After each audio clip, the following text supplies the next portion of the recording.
Production is the phase of making a film where you essentially start to actually film it. This is the stage where you would have your actors, props, sets, and your script come into play. One of the most important parts of this phase, especially as a solo creator, are tools. Tools can include anything from recording equipment like cameras, or perhaps equipment that helps set the scene, like lighting. Of course, you can't really have production without having a screenplay, which is the version of your script which gives us instructions on how to film, or a shot list to have all your shots planned.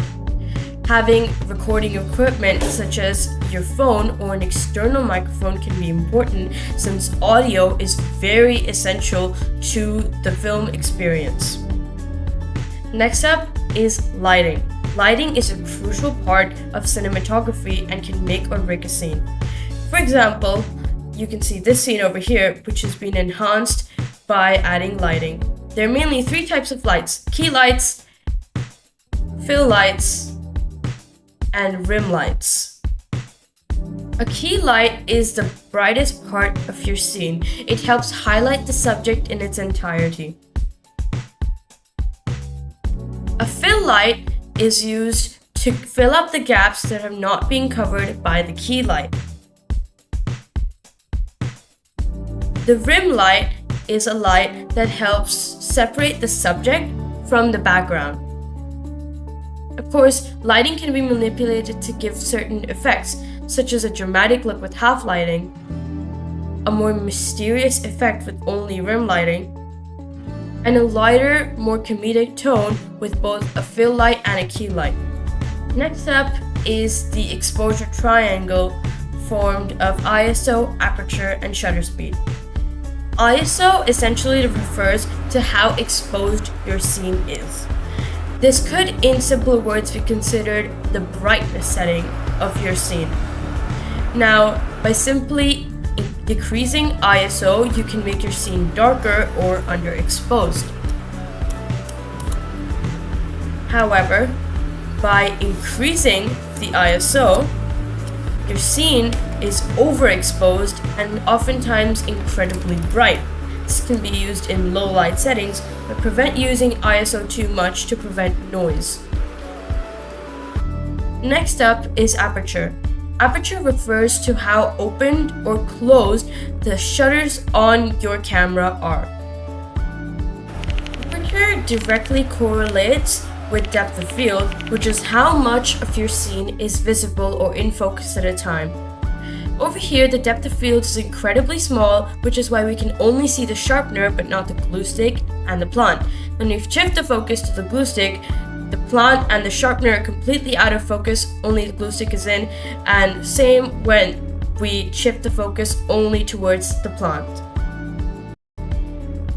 Now, if we were to increase the aperture, we would notice that more objects start to come into focus. This is because increasing the aperture increases the depth of field, which is the number of items present in the scene at one time. Over here, we can see that the plant and the glue stick are in focus, but not the sharpener. Now we can move on to shutter speed, which is how fast your camera can click images at a time to form them into a video. The most important aspect of this is knowing motion blur, which is the blur that's created when any object is in motion. Over here, you can see that the motion blur seems quite natural.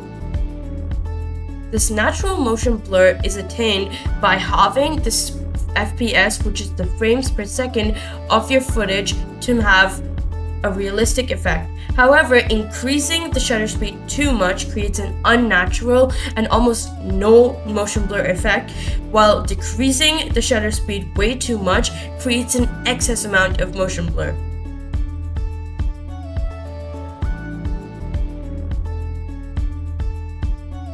Last but not the least is framing. Framing is essential because it helps figure out where the viewer's eyes go to first and how we can highlight an object. For example, as you can see over here, the intersection of the grid line is where the plant is placed, which is where the viewer's eyes go first, which makes for ideal framing to highlight the existence of an object. However, there can be several different ways to frame an object, one of which can be central framing. Now, central framing refers to the framing where you can highlight the object by placing it in the exact middle of your shot.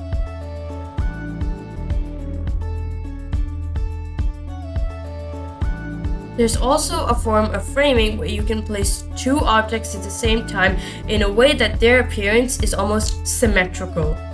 Of course, these aren't the only types of framing. There are several ways to frame a shot, but these are just the basics. Thanks for watching this episode. See you in the next one.